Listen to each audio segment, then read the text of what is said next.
Vamos a revisar entonces lo que nos están solicitando en este ejercicio. Nos piden determinar las 6 razones trigonométricas del ángulo indicado en la figura. Como podemos ver acá entonces tenemos un ángulo indicado que es el ángulo alfa. Acá está el ángulo de 90 grados, por lo que hace que este triángulo sea un triángulo rectángulo. Entonces podemos identificar los lados de este triángulo gracias a este ángulo de 90. Sabemos que el lado que está enfrente del ángulo de 90 es la hipotenusa y que los dos sobrantes son los catetos. Entonces podemos decir que la hipotenusa mide 8 y hay dos catetos. Vamos a identificar cuál es el cateto opuesto y cuál es el cateto adyacente. Para saber el cateto opuesto y adyacente debemos ubicarnos en el ángulo. Al frente del ángulo se va a encontrar siempre el cateto opuesto, o sea que el cateto opuesto, que vendría siendo este, mide 4 raíz de 3. Y el cateto adyacente es desconocido. Ahora, como nos piden encontrar las 6 razones trigonométricas, para hallarlas requerimos conocer los 3 lados y desconocemos uno. Entonces, para encontrar este lado desconocido vamos a recurrir al teorema de Pitágoras. Debemos encontrar un cateto. Entonces, cuando vamos a encontrar un cateto, el teorema queda expresado de la siguiente manera: cateto desconocido a la 2 es igual a, primero siempre ponemos la hipotenusa elevada a la 2, entonces hipotenusa a la 2 menos el otro cateto elevado a la 2.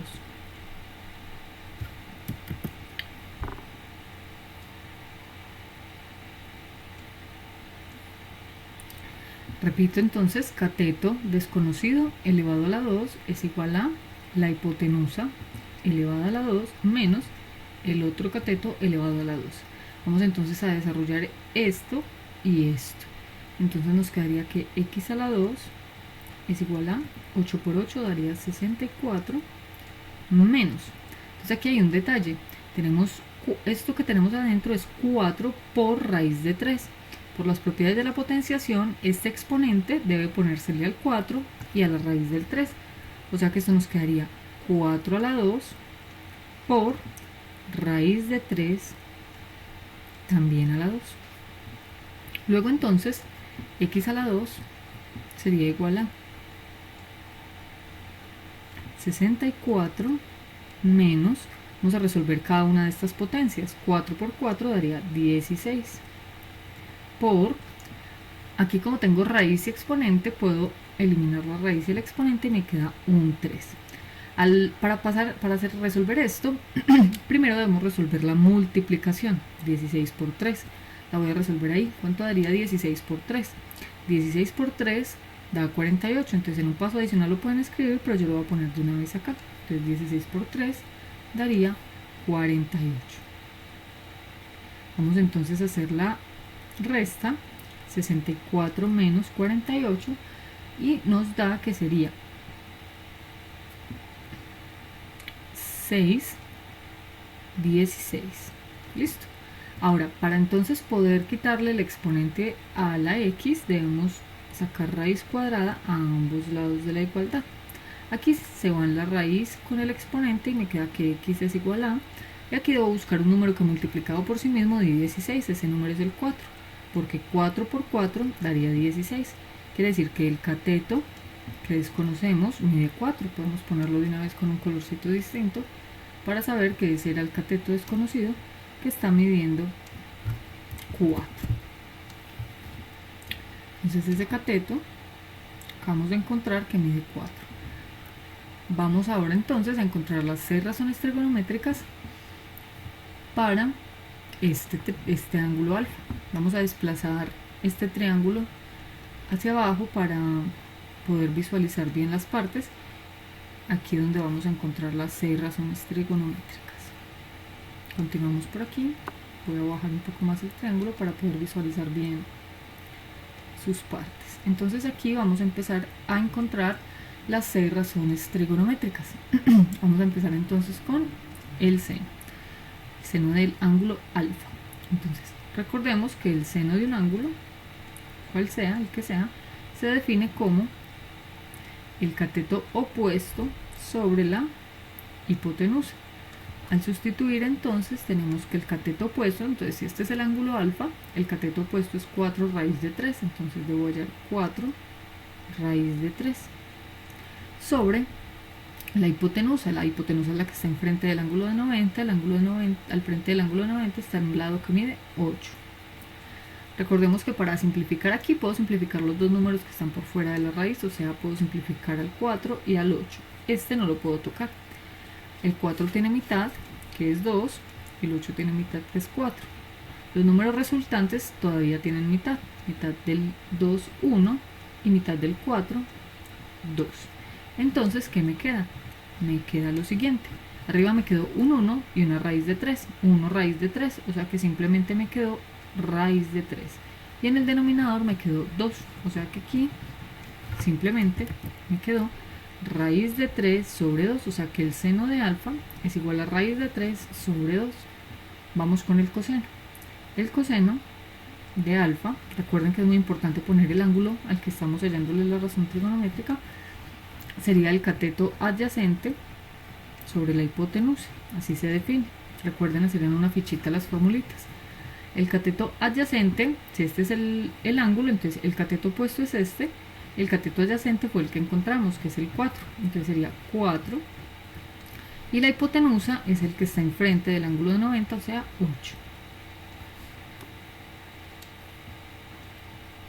Ahora entonces vamos a simplificar la fracción para ver qué obtenemos. Resulta que el 4 tiene mitad, que es 2, y el 8 también tiene mitad, que es 4.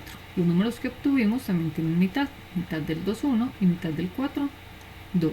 Entonces arriba me quedó un 1 y abajo me quedó un 2, o sea que me quedó un medio. Voy a borrar la simplificación para continuar con la tangente, para que no se vean muchos elementos. Vamos con la tangente. La tangente de alfa, por aquí, la tangente de alfa o de cualquier ángulo se obtiene dividiendo el cateto opuesto con el cateto adyacente. El cateto opuesto va a ser 4 raíz de 3 y el cateto adyacente es el que encontramos, que es el 4. Miremos que hay un 4 en el numerador y un 4 en el denominador, se pueden simplificar. Entonces en el numerador me queda raíz de 3. Cuando yo simplifico me quedaría un 1 aquí abajo, ¿cierto? Como se me fue el número completo me queda un 1. Y recuerden que un 1 en el denominador no es necesario ponerlo, entonces simplemente la tangente me da raíz de 3. La cotangente de alfa es igual a, al revés de la tangente, cateto adyacente sobre cateto opuesto.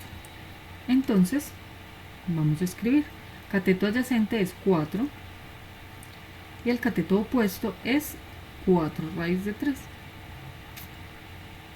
Igualmente podemos simplificar el 4 con el 4 y como arriba simplificamos el número completamente y nos quedaría un 1 y abajo simplemente nos quedaría la raíz del 3. Pero recordemos que debemos racionalizar porque en el denominador no debemos dejar raíces. Entonces para racionalizar multiplicamos numerador y denominador por raíz de 3. Entonces nos va a quedar lo siguiente. Cuando multiplicamos cualquier número por 1 nos da el mismo número. Entonces 1 por raíz de 3 nos debe dar lo mismo, nos debe dar raíz de 3. Y el denominador, cuando multiplicamos una raíz, dos raíces iguales, el resultado de ello es el número que está por dentro de ellas, en este caso el 3. Vamos a mirar por qué. Lo podemos hacer así rápidamente. Cuando tenemos una raíz cuadrada multiplicándose por sí misma, cuando uno multiplica raíces, puede multiplicar los números que están por dentro. Entonces puedo multiplicar 3 por 3 y me daría 9. Y al sacarle la raíz al 9, obtengo el número que está dentro de las raíces. O sea que inmediatamente, sin hacer la operación, pueden decir que raíz de 3 por raíz de 3 es 3. O sea, es igual al número que está dentro de las dos raíces, omitiéndose un paso. Ahora queda por hallar la secante y la cosecante. La secante está definida como hipotenusa sobre cateto adyacente. y la cosecante está definida como hipotenusa sobre cateto opuesto. Estos dos van a quedar de ejercicio. Los voy a expresar y el ejercicio será simplificarlos. La hipotenusa es 8 y el cateto adyacente es 4. ¿Sí? Como ejercicio queda la simplificación de la fracción. La hipotenusa vale 8, recordemos que la hipotenusa vale 8 y el cateto opuesto da 4 raíz de 3. Aquí entonces queda el ejercicio de simplificar y aquí queda el ejercicio de simplificar y luego racionalizar, similar a como ocurrió acá.